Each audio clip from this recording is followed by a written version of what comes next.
o Samoa e Sene TV mai ia na whaopoponga o nā Samoa. Ua whaitautau sanga talo na maliu le tina ya Maria Garita Pune, a ele o muta ele fi na walo nalo ya Clara Gray, e fi na ule mata upatau whaamsinonga i whanua o lona ainga, na amata whaila mai le lua se fulu tau sanga watuanai.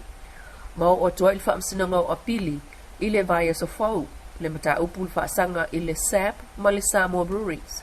O leisi lea la asanga o le whaamsinonga apili fo ia Clara Gray, o le masina o te se malu o lua tasi whaasanga ile mtanga luenga o oa whaanatura ma le si o manga po le MNRE.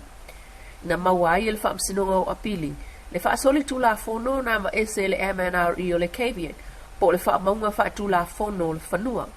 Ma toe polo iai, e le whaamsinonga o apili, e toe whao ngā le Cavian.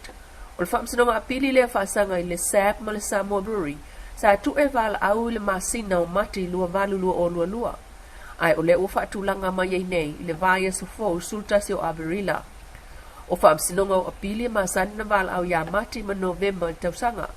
Ai ono le COVID mtapuni ai o Samoa, o toe fitu na iai le taimi vala au o le mta upu le luma o whaamsino apili mai New Zealand. O le sulima pasene o whanua i Samoa o whanua umia sa o loto. O le ainga lea na iailo lato o whanua umia sa o loto i loto pā matu loto. Mae o mai nei, o lo tama whai lava Clara malona ainga e fi nau o lato o whanua, o tuua ia le whaasoli tu la fono au wala na mai se ai. I le whai unga le whaamsinonga apili o te se malu o lua tasi, na mawai le whaasoli tu la fono le amensenga le MNRE o le keivia tu le whanua i tu loto. Ma polo ia ai le MNRE e toe whaafo i le keivia i lunga o le whanua. Mai o lo te ena le SAP le whai unga o te se malu o lua tasi, peitai. E ava ese le keivia tu le whanua, ai o lo ta atia le mata upu e li maua sei unga, na whaila e le tina o Clara Gray, ua maliu le tina ya Maria Garita Pune, malona tua ngane, e wha ia i whanua. Sa whaia le whai unga le whaamsino sili le nā taimi Chief Justice Sapolu, ai le i ato atoa le luafis fuono.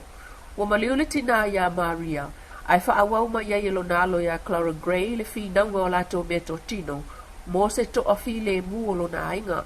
Le vai so fo, le vala wel mta upul nei whaamsinonga o apili. O se talafia mo tangata whainga luenga le malo ma pisi nisi tu ma oti lo tato tunu. Le toe a e ai ngā luenga i le so no Aperila. E le ngata ina o le a e ai ngā luenga, ai ua tatala ai fo i mawheo i ngā pasi ma ta avare lau pasese. Luas fulu tangata i le pasi, ta avare lau pasese la i te to lua, ai o le vene na o le to valu e whaatanga. O se wha mama avenga fo i mo ai ngā mai sawai. O lua vai aso talo na poloka i upolu nei, ina ua tatala ai le whewa ai o pasese, i va a lalo ma va lele le vao motu.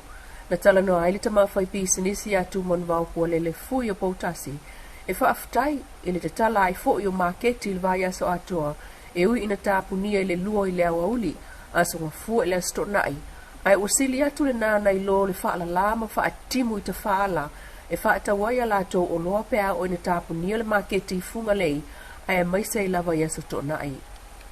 Ina ia tau fia lava le tumutumu ino fuanga faitele, ai mai se o le tau fio le so ona pisi o siama. Ua whai unga fono ina i nei e le kāpeneta, e tapu nia pea o wharkalapu ma pāpia. E tapu e whatauina o le awa malosi. O le naunau lava ina ia malupuipuia, tātou whanawiti i laloifo o le sefuru lua tausanga le matatua. Ai mai se lava i la tau e le whaia tui. O lo wha malo si ai pea le tapu o na whewa i tamaiti i la loifo se furulua tausanga le matutua ino whanga whaitele e tusa mai inga o le la sanga lua. Pena foi o na tapu o na whaia o so se tālonga ma le tapu o na whaatau atu ava malosi o lo li ipotia leo le iai o whale o lo o whaasala ilo lato whaataua o ava malosi tangata. Lua isi vai aso le utoi whaawa wai o ntapunia pea whale a onga lutatua tunu ato ai upolu masawai. Mai lava ya onga le malo e ka le sia a onga tu ma oti whapea Wednesdeay talu tapo le wha mai. Pei ta e uwha tonu ina ai le malo le mtanga luenga wa onga ta longa manga nuu e whaawau pea le whaatino ina o onga e whaonga iai a wala whaate konolosi whapea televise. Ua tanga ia nei le kapeneta ini awalai mawhai ai ona whaatupe le whaatau mai. O sapalai mo le atunu atoa, ai mai se lava i tali fofonga, ma mea whaatino mo suesuenga o le wha mai, ma le whaamatu i nātu lea i le tunu. Ai o matanga anuenga mwhala potputonga, whaapea vaenga tu ma oti ma pisi nisi, mo lo lato whaonga ina. Ua whaatonu mtanga anuenga o le suifua ma loloina, e whaamautu tāpinanga mo le health model, ina ia mawhai o na whaamautu tulanga mo o mia uma, mo le anga i atu le lumana i whaanga solo ai, o na talatalai na mālia o tua oi whaavao mālo o lo tātou tunuu. Ia whaatala noa le whatu na inga o malanga whaao popo mo le au muia le au tangata i māsina ta itasi mai New Zealand. A o iei nei Samoa le la sangalona lua mo leisi lua vai aso a matatua i le so. Ai o lo whaamalo sia mai le malo le whai o tali fofonga po facial mask, whaalia o pepa tui, whaapea le tausisia le o le vā whaatulanga, mai leisi tangata i leisi, ua whaatonu fo il komito whaalawe whaafose i le nio, ina ia whaata oto mai isi la sanga, i le mai ai o le lua vai aso.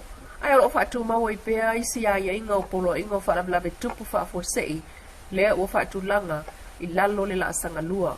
Ma whai ai lo na tūlanga whaana tinate e tusai ma le vaenga tolu walu pui tasi, o le wha mai o le malo tu to tasi o Samoa. Tēnei kidi mai o pia na wha o kōkonga o nā Samoa, rea sa tai au ni aloko le tua ai wha soi.